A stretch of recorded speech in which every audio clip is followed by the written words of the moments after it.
सह जाना। तास्तितिक्षस्व भारत, जितना सहनशील होगा उतना बड़ा वो भक्त बनेगा। जब कोई इस मार्ग में चलता है तो उसके सामने इस बात की परीक्षा आती है, तुम कितना सह सकते हो। जब आपको बुरा लगना ही बंद हो जाएगा तो आपको भगवान परमानंद प्रदान करेंगे। जब तक बुरा लगता है तब तक साधन करो और उस बुराई को सह जाओ। जो आपसे कोई गाली दे रहा है, अपमान कर रहा है, निंदा कर रहा है, या काम क्रोध लोभ कुछ भी, सह जाओ, चुप रहो, शांत रहो, सह जाओ। नहीं, किसी से कह देते हैं तो हृदय थोड़ा खाली हो जाता है, तो कहते हैं यहां नहीं होगा। रहीमन मन की मन व्यथा रखिए मन में गोए, ये दिव्य सिद्धांत है। कहू ते कछ दुख घटी होई, कहने से दुख कम हो जाता है, पर काहि कहो यह जान न कोई, पर किससे कहूं, इस बात को कौन जानेगा।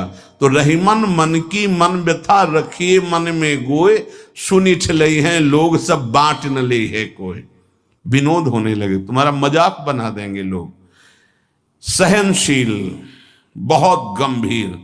वैसे भी साधुता की जब बातें आती है तो सहनशील, आशय, उदार, धीरज सहित विवेकी, जहां देखो तहां तितिक्षवः पहला शब्द है साधु के लक्षण का। यहां कह रहे हैं दो बातें भक्त की पहली पहचान।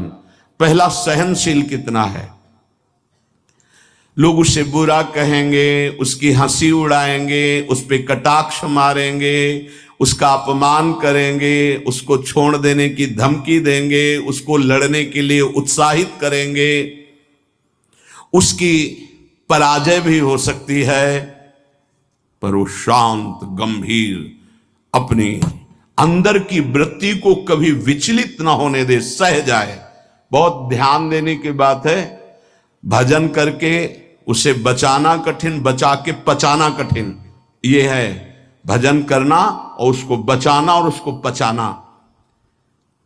आपको बुरा कहेंगे, पूज्य बाबा कह रहे, हंसी उड़ाएंगे, आपके कटाक्ष मारेंगे, बड़ा भजनानंदी बनता है, किसी से तो बात ही नहीं करता है, अपने को कुछ ज्यादा ही भगत समझते हैं क्या। ऐसे क्या क्या कटाक्ष करेंगे, आपको लड़ने के लिए उकसाएंगे, उत्साहित करेंगे कि आप लौट कर उनको जवाब दीजिए, लड़िए। वो ऐसा महसूस करवाएंगे कि आप हार गए, चुप हो गए, आप दब गए। चुप हो जाओ, हार जाओ, हरि को हरि नाम, मौन होकर चुपचाप सह जाओ। इस गुण से अध्यात्म की उन्नति बहुत जोर की होती है। सहिष्णु, सहनशीलता, तितिक्षा, इनको एक ही शब्द के पर्यायवाची है। सहित सहित बाढ़े भगत गृह तन गुरहित गार, सेवक जी महाराज कहते हैं।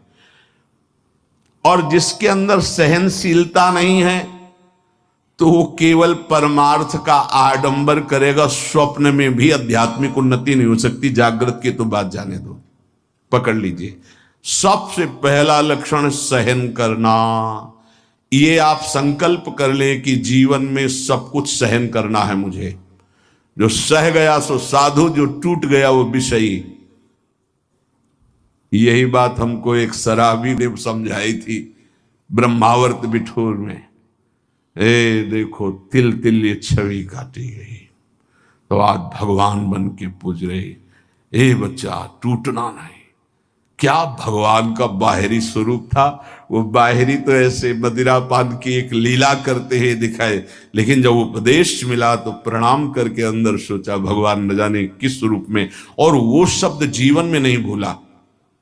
खास बात होती कि जैसे ऐसे कोई बोल रहा है तो वो शब्द जीवन में नहीं भूला। ये टूटना नहीं, टूटना नहीं, कैसी भी परिस्थिति हो टूटना नहीं। यहां भी कह रहे जो सहिष्णु नहीं, सहनशील नहीं, वो आध्यात्मिक उन्नति जागृत की तो बात जाने दो, स्वप्न में भी नहीं होगी। कुछ नहीं हाथ लगता, आडंबर केवल रहता है। अतः भक्त को अधिक से अधिक नाम जप के द्वारा ये शक्ति बढ़ानी चाहिए सहन करने की। कितना भी कुछ भी अंदर कोई विकार, मनोवेग, वाणी वेग, उदर वेग, जनेन्द्रीय वेग, कोई भी वेग, सब चुपचाप सह जाओ। ये मार्ग है सहन करने का, सहन करने का। भगवत प्राप्ति का जो मार्ग है वो सहन करने का मार्ग है। शांत, अपने मन की बात किसी से भी मत कहो, कहो तो केवल प्रभु से कहो अगर कहना ही है, नहीं तो कहने की जरूरत नहीं, वो देख रहे हैं, उन्हीं का विधान रचा हुआ है, उनसे क्या कहना। वो भोरी सखी का एक पद में है ना, दिल दे करके दिल की सुख दुख की बातें क्या कहना, जब दिल ही दे दिया तो क्या सुख दुख की बातें कहना। पहला तो ये हुआ सहिष्णु, सहनशीलता, और दूसरा नाम जप। ये दो से भक्त की पहचान, दो चीजें। निरंतर नाम जप हो रहा है कि नहीं, हर प्रकार के आक्रमण को आप सह रहे हैं कि नहीं, बस यही भक्ति की पहचान। और तो सब लक्षण आ ही जाते हैं।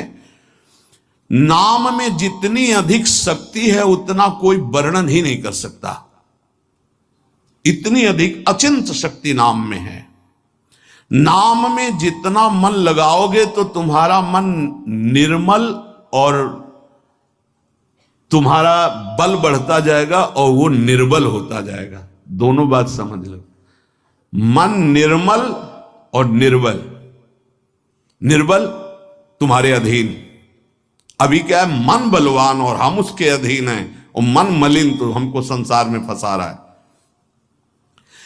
नाम में जितना आपका भाव बनता जाएगा, श्रद्धा विश्वास बनता जाएगा, उतनी ही तुम नजदीक प्रभु के पहुंचते जाओगे। भजन करना कठिन, करके बचाना कठिन, पचाना एक सूत्र केवल, सब कुछ सहन करना है जीवन में। भूख प्यास गर्मी सर्दी मान अपमान निंदा स्तुति सब सहन करना, चुप शांत एकदम अंदर, और नाम जप। बस ये दो बहुत जोर की बात बाबा ने बताई कि सहनशीलता और नाम जप ये प्रधान दो गुण हैं जिससे भक्त की पहचान होती। तो हम अंदर अपने करें, दूसरों पे नहीं, अपने अंदर कितना नाम जप कर रहा, हम कितना सहनशील है। जब नई नई अवस्था में साधन में आए थे तो ये मनाते थे कि कोई अपमान करे देखे कैसा लगेगा, कोई अपमान करे। फिर भगवान ने बड़ी कृपा की, बहुत अच्छे अच्छे शब्दों के स्वागत हुई, तो हृदय में भी अब कैसा लग रहा है। एक समय ऐसे सीधे गंगा के किनारे जा रहे तो सामने से बड़ी गालियां और बड़े कटु वाक्य, ऐसे वैसे क्या क्या बातें, शांत एकदम चुप। कैसा लगा? मांगते थे कि प्रभु कभी अपमान हो तो कैसा लगेगा, कैसा लगा? शांत मन, हाँ चलो ठीक है आगे चलो। भगवान कृपा करके देते हैं। संत जन इसी से समझते कि हमारे ऊपर कितनी कृपा है। जब हमारा कोई अपमान करे हमें गुस्सा ना आवे, कोई विकार हमारे अंदर आवे, गलत चेष्टा ना हो, उसको सह गए, तब बड़ी कृपा श्री भगवान की हमारे ऊपर है। संसार का चिंतन तो सारी दुनिया करती है, यदि भक्त भी संसार का चिंतन है तो किस बात का भक्त है।